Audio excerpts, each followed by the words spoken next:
اهلا وسهلا كي دايرين بخير، نتمنى الله تكونوا كاملين بخير وعلى خير. مرحبا بكم معايا فيديو جديد. اليوم غادي نشارك معكم واحد الفيديو اللي هو تعليمي على سوان فيزاج والفرق بينه وبين سوان هيدروفاسيال، وفوقاش ممكن نديروا سوان فيزاج وفوقاش ممكن نديروا الهيدروفاسيال وفوقاش ممكن ندمجوهم مع بعض في جلسه واحده. اول خطوه كنديروها في اي سوان فيزاج هي التنظيف. كنظفوا البشره مزيان من المكياج ومن الاوساخ بالتونر او بالديماكيو، ومن بعد كنديروا غسل الوجه. كما شفتوا كنركزوا على المناطق اللي خصهم علاج مثل الانف ومثل الذقن ومثل الجبهه. كنديروا حركات دائريه باش نتخلصوا من جميع الاوساخ، وكنمسحوا لابو ديالنا بالبونجا المبلله، وهكذا كنكونوا هيئناها للمرحله ديال التقشير. ما تنساوش تختاروا المقشر المناسب. كما شفتوا انا اختاريت هنا مقشر بيانا لانه بغيت مناسب لهاد البشره هذه.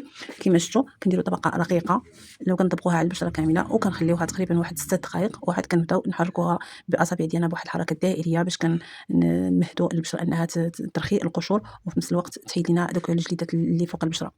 من بعد ما خليناه الوقت المناسب على البشره ديالنا، صافي درنا دوائر على البشره وحكينا البشره مزيان، وعاد ديك الساعه نظفناها بهاد البونجات هادو اللي هما مبللين، وصافي في الاخر كنجفوا البشره ديالنا بالورق باش ننتقلوا للمرحله المواليه. من بعد كناخذوا هذا المؤقشر الناعم اللي هو خفيف على الهلاني، وغادي نديروه كذلك على البشره ديالنا، وكنديروا نيت طبقه رقيقه وتنخليوه. هو غادي نديروا ليه هذه المره لا فابور باش يتحلوا لنا المسام مزيان. ودابا من بعد ما خلينا لا فابور ربع ساعه والمسام حسينا المسام تحلوا مزيان، وخدينا شي شويه القماش بيدينا، صافي مسحنا بقايا القماش كما كتشوفوا، وغندوزو للاستخراج ديال لي بوان نوار. وبهذه الطريقه كنتبعوا لي بوان نوار كاملين، البشره كامله والوجه كامله حتى كنتخلصوا من لي بوان نوار، باش ندوزو المرحله المهمه اللي هي الهيدروفاسيال، ونكملوا بالادوات اللي فيها كما شفتوا. نحيدوا الدهون الزائده، ونحيدوا كذلك داكشي اللي بقى عالق في لي بوان نوار. وان شاء الله غادي نستخدموا حتى لي زاسيد اللي كاينين، وهكذا غنحصلوا على تنظيف عميق بالجلسه هيدروفاسيال. وكنستعمل في هاد لي زاسيد هاد 3 ديال A و B و C. وكناخدو اول جهاز ديال الهيدروفاسيال هو هذا، كنكرطوا داكشي اللي بقى ديال الدهون باش كنتيقنوا ان ما بقاش يعني جليدات ولا قشيرات فوق البشره، وبان المسام تحلوا 100% باش نهيئوها لي زاسيد اللي يدخلوا. ودابا غناخدو ثاني جهاز اللي هو الشفاط. هذا كيشفط من الداخل من بعد ما كرطنا ديك الجليدات والحبيبات وداكشي اللي بقى الدهون، كنزيدو نكرطو دوك لي بوان نوار، وفي نفس الوقت راه حنا كنسربوا لي زاسيد للبشره ديالنا، لان هذا الشفاط هذا في نفس الوقت كيشفط وفي نفس الوقت كيخلي المسام يمتصوا لي زاسيد اللي كيخرجوا عبر هذا الشفاط هذا. من بعد ما دوزنا لي زاسيد كاملين او بيوسيد، دابا غادي ندوزو الماسك ديالنا.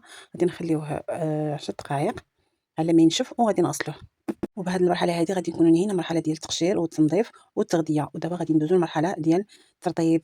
ودابا غندوزو للمرحله ديال الترطيب، وغناخدو اول مرطب هو جيل الصبار، وغندير واحد الطبقه مهمه باش لابو ترتاح وتغطى، وغادي نهيئوها للمساج ونهيئوها للمودلاج. ومن بعد ما نخليو واحد المده على البشره ديالنا، غادي نديرو المطرقه البارده باش نبردو لابو وتهدأ، وكنديروا حركات من الوسط للأعلى ومن التحت للأعلى دائما، مع تحريك بطيء.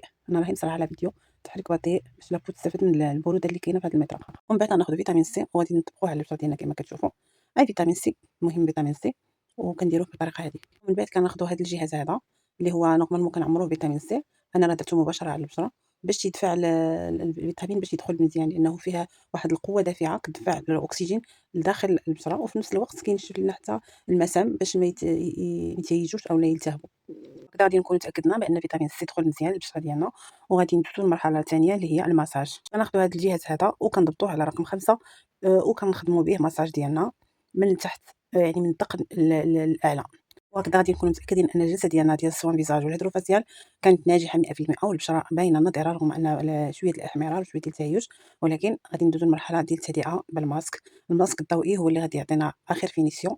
وهنا كما شفتوا راه استخدمنا جميع الاضواء لمده 20 دقيقه، وغادي تكون النتيجه ان شاء الله ناجحه. ومن بعد درنا الكريم ديال الاضغاطون، وهذه النتيجه.